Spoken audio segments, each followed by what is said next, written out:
प्रश्न है जो कि एसएससी सीजीएल टीयर 2 में आया हुआ है 3 फरवरी 2022 को। वर्ष 2020 में ए और बी की आय का अनुपात 5:4 था और वर्ष 2020 और 2021 में उनके व्यक्तिगत आय का अनुपात क्रमशः 4:5 और 2:3 के अनुपात में थे। यदि 2021 में ए और बी की कुल आय 705-600 रुपए थी तो 2021 में बी की आय रुपए में कितनी थी। देखो यहाँ 2020 और 2021 की बातें हो रही है और ए और बी दो व्यक्ति हैं कि 2020 में जो इनकी आय थी ना ए और बी की, वो कितनी थी। ए और बी की आय का अनुपात 5:4 था। ये कब था? 2020 में ये था। 2020 में जो ए बी का आय का अनुपात था वो ये था 5:4। अब ये कह रहा है वर्ष 2020 और 2021 में उनके व्यक्तिगत आय के अनुपात क्रमशः, पहले 2020 का है फिर 2021 का है, और व्यक्तिगत आय का अनुपात, व्यक्तिगत बोले तो पहले ए की होगी फिर बी की होगी, ऐसे व्यक्तिगत आय के अनुपात क्रमशः पहले ए का है फिर बी का है।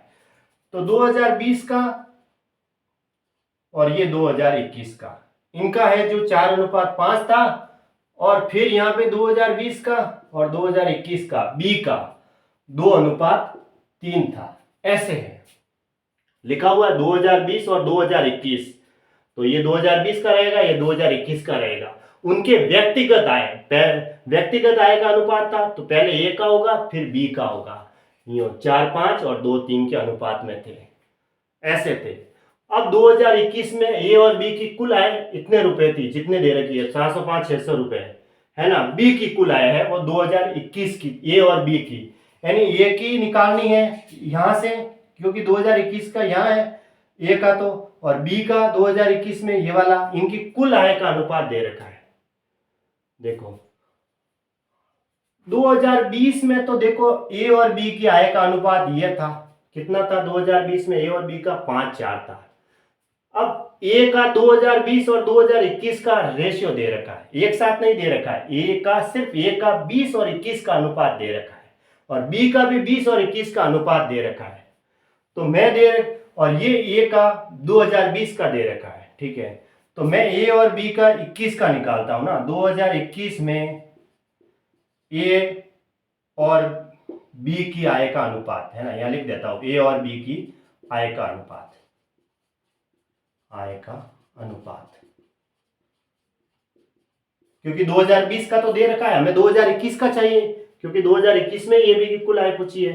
तो ए का मैं इधर निकालूंगा, बी का इधर निकालूंगा, ठीक है। 2021 का चाहिए, 20 का दे रखा है। 2021 का ए की आय का अनुपात कितना है 5 बटा, देखो यहां मुझे 2020 का दे रखा है तो इसके नीचे में यहाँ 4 में 2020 का लिखूंगा, तो यहाँ पे भी मैं 2020 का ही लिखूंगा ऐसे। यहां तो मैंने 2021 का लिखा, यहाँ 20 का लिखा, तो यहाँ पे भी 20 का लिखूंगा ताकि 2020 से 2020 कट जाएगा तो मुझे 2021 की आय मिल जाएगी, ऐसे अनुपात। फिर अब मैं बी की 2021 की आय निकालता हूं 3 बटा 2020 की बी की आय दे रखी है 2 और 2020 में बी की आय यहां दे रखी है 4, तो मैं यहां लिख देता हूं 2020 की, नीचे 2 और यहाँ पे भी मैं यहाँ 2020 की। देखो ऊपर मैंने 2021 का लिखा, नीचे 2020 का और गुणा में 2020 का, तो 2020 से 2020 की आय कट जाएगी। 2021 की आय का तो अनुपात निकालता है वो मैंने ऊपर लिखा, 2020 की आय का अनुपात नीचे लिखा और गुणा में 2020 की आय का अनुपात। 2020 की आय का अनुपात से 2020 की आय का अनुपात कटेगा तो 2021 की आय का अनुपात आ जाएगा, ऐसे। तो अब देखो ये कितना रहा 25 बटा 5 को 5 से गुणा किया 25 बटा 4 अनुपात 4 को 3 से गुणा किया 12 बटा 2। अब इसको और सॉल्व कर सकते हैं, इन दोनों में लसअप कितना आ रहा है, मुझे 4 एलसीएम मिल रहा है। 4 बड़ी संख्या है जिसमें 4 का भी भाग जा रहा है, 2 का भी जा रहा है, 4 का 4 में भाग लेंगे तो एक बार, और ये रहा 25 अनुपात। ये देखो 2 का इसमें देंगे 2 बार, बार दूना 24, अब ये अनुपात में तो हट जाएगा, ठीक है। मतलब कहने का मतलब ये गुणा करेंगे तो ऊपर जाएगा तो ये हट जाएगा कट के, ऐसे 25 बटा 4 है गुणा 2 बटा 12 करेंगे, 2 से 2 कट जाएगा तो कितना आएगा 25 बटा 24 आएगा, ऐसे। भाई ये जो अनुपात को उल्टा हो जाएगा तो ये 25 बटा 24 आ जाएगा। इसको डायरेक्ट मैं लिख सकता हूँ कि भाई इन दोनों को जो आय का अनुपात आएगा वो आएगा मेरे पास 25 और 24, ऐसे, ठीक है। अब मुझे ये किसका आया, 2021 में ए और बी की कुल आय का अनुपात आ गया। 2021 में ए बी की कुल आय का अनुपात दे रखा है 705 600 रुपए। तो 25 और 24 की, 25 प्लस 24 कितने होते हैं 49, 49 की वैल्यू दे रखी है 705 600 रुपए। तो एक की वैल्यू कितनी होगी 705 600 बटा 49। हमें निकालने किसकी है, 2021 में बी की आय रुपए में कितनी थी, 2021 में निकालनी है।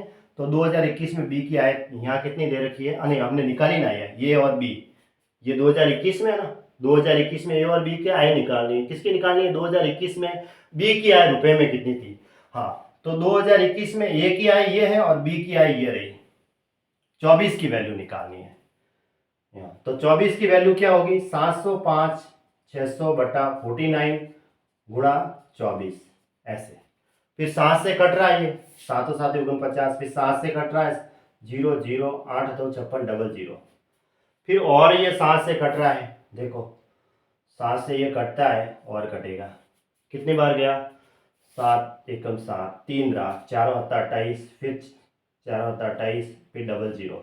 कुल मिला के जो आ रहा है 144 00 गुणा 24 करेंगे तो लास्ट में 6 आ रहा है, 24 96। ठीक है, तो ये इनको दोनों को मल्टीप्लाई किया, देखो 24 को, देखो 00 तो है ही है, 24 को 4 से गुणा करेंगे 96, तो 6 रहा तो 9, ये हासिल हो गई है ना। 24 को फिर 4 से 96 और 9 105 में 5 हो जाएगा, 10 फिर हासिल हो जाएगी।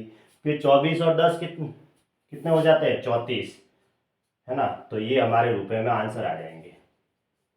ये हुआ, तो कौन सा ऑप्शन सही हुआ, ऑप्शन ए राइट है।